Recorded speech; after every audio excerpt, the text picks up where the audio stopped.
sorry, babe. I'm an ambitious girl. You're just small time. The Grand Theft Auto series has been haunting the dreams of Earth's most boring politicians and fragile newspaper editors since 1997, which is a lot longer than you'd get for actually stealing a car. Hell, you probably could have stolen a few in that time. I don't know. I'm not a lawyer. Do I look like I can intimidate a jury? Or a car thief. Now, naturally, with the history stretching back well over 2 decades, it's certainly possible that there's a bunch of stuff you may not know about GTA, especially those of you who are newer fans who've only come aboard the series in the past generation, or those of you who are too young to remember paper maps, Jesus saves, and the tragically forgotten veterans of the Australian-American War, especially the ones we sent back home after 2 tours with a head full of boomerang shrapnel. Can you tell me what this Australian-American War was? I mean, I really never heard of it. God, not another one. To that end, we've put together a quick list of 9 things you probably didn't know about Grand Theft Auto.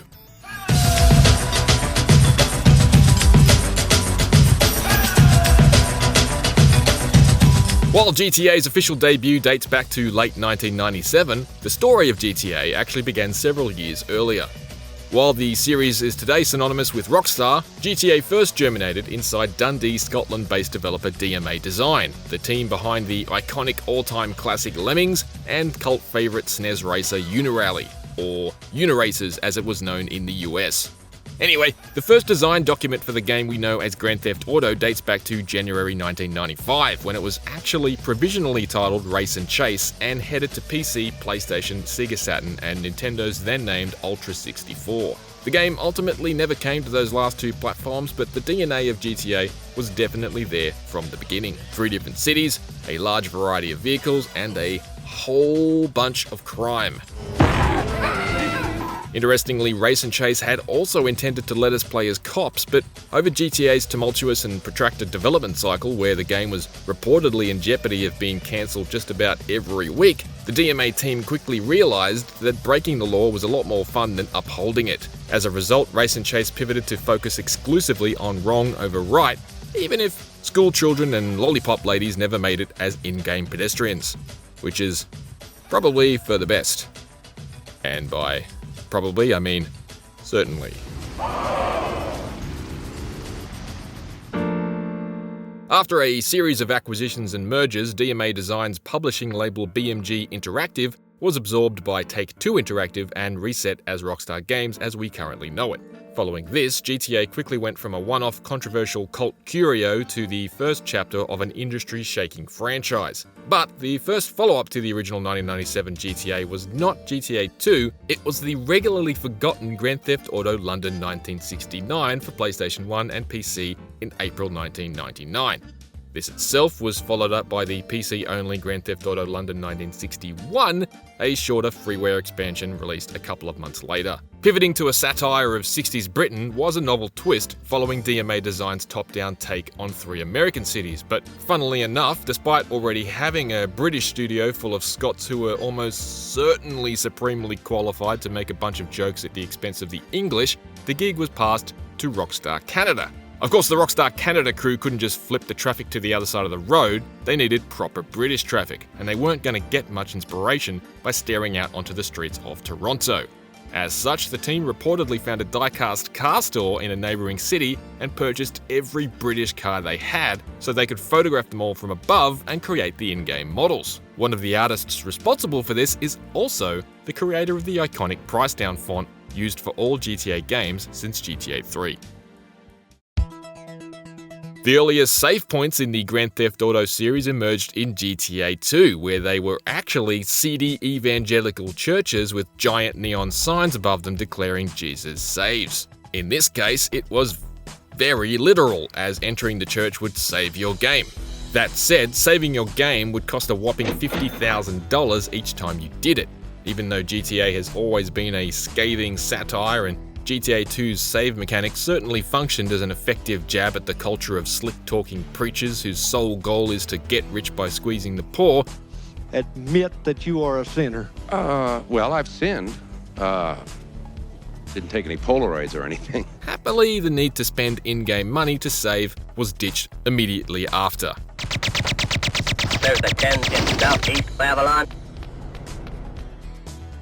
The 6th generation console era is famous for the arrival of GTA as a fully reimagined third-person open-world action series, and ditching the top-down approach would go on to make GTA 3, GTA Vice City, and GTA San Andreas some of the most influential and defining video games ever made. Of course, if you were still eating your own boogers or too busy not being born yet, know that the 6th generation console era is also memorable for some occasional back-and-forth beef between GTA and its open-world rivals. GTA 3 took a big swing at Driver 2 by fellow UK studio Reflections, specifically in a mission called Two-Faced Tanner, where the player had to kill a poorly animated undercover cop called Tanner, the main character of Driver. Despite the fact that, in Driver 2's defense, that game was on PlayStation 1. GTA Vice City also took a subtler stab at its rivals with some assassination targets whose names were clearly inspired by the characters in Driver, The Getaway, and True Crime Streets of LA. In response, 2004's Driver 3 featured a bunch of Tommy Vercetti parodies called Timmy Vermicelli, who were hidden collectible enemies wearing Hawaiian shirts and arm floaties, mocking Tommy Vercetti's inability to swim in GTA Vice City. GTA clapped back again in GTA San Andreas during the mission Mad Dog's Rhymes, where a bloke is seen criticizing a game made by a developer called Refractions. Tanner, you suck ass! On top of this, 2003's True Crime Streets of LA featured jockstrap billboards that took the mickey out of the Rockstar logo. So GTA San Andreas included billboards for a garbage company called True Grime, modelled on the True Crime logo. Its slogan was "Get rid of old rubbish fast." Saints Row even got in on the action with a trailer for Saints Row 2 teasing GTA 4, even using the series' iconic font. Would you rather go bowling or steal a septic truck and spray loads of sewage on pedestrians? Funnily enough, however, I don't know that I can recall GTA ever acknowledging Saints Row's existence. I feel bad for you. I don't think about you at all.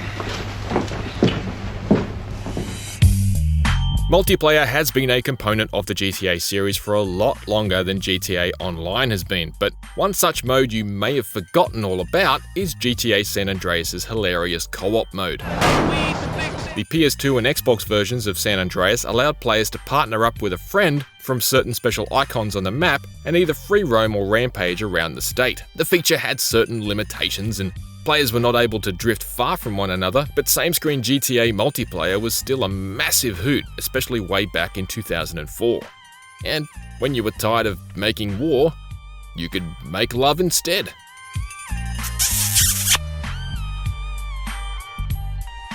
The GTA series previously made a habit of using extremely well-known celebrities for its voice actors, and GTA Vice City and GTA San Andreas are particularly famous for their lengthy and star-studded lists of celebrity voices. Samuel L. Jackson, Ice-T, Axl Rose, Ray Liotta, Gary Busey, Danny Trejo, Dennis Hopper, Burt Reynolds. It's a massive list. Would you like a drop of the old Kentucky? No thanks.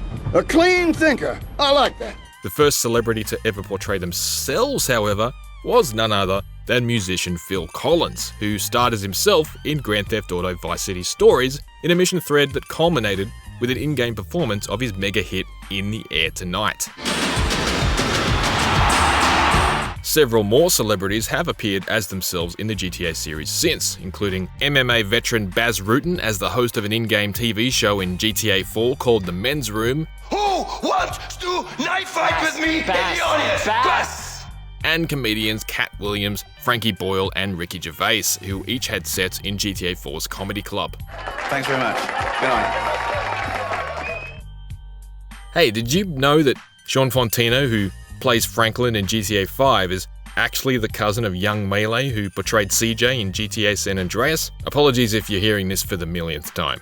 Oh shit, here we go again. Either way, I think I'm more of a Lamar guy anyway. I like his winning attitude. When names is on the motherfucking board, I want to see my name at the top of that motherfucking. Next to it, it needs to say, winner.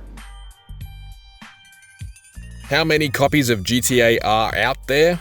The answer is a colossal 355 million, which, by best estimates, puts GTA just behind Pokemon as one of the best-selling video game series in history. Now, I want to play GTA 6 just as much as the next person, but if you're still confused about why Rockstar is bringing GTA 5 to its third generation of consoles next year, 155 million of that total figure is GTA 5 alone, making GTA 5 the second best-selling game of all time. I don't know that I'd really bat an eyelid to Tetris or Minecraft being brought to a new platform, so I guess I don't really know why GTA 5 would be treated any differently. You tell me exactly what you want, and I will very carefully explain to you why it cannot be. What? This last one is less a piece of trivia you might not know, and more something to simply consider. Grand Theft Auto Vice City was released in 2002 and set in 1986. So you know what this means? It means that if Rockstar was to suddenly release a new GTA game right now, set equally distant in the past, it'd be set in 2005. Feel old yet? Christ, that is grim. Anyway, there's a handful of things you might not have known about Grand Theft Auto. For more on GTA right now, you can check out IGN's review of the recently released GTA Trilogy, the Definitive Edition. And for more GTA content in the future, be sure to return to IGN. I promise it'll be worth the trip. Oh, is that how you act, huh? When a friend makes a mistake? Huh?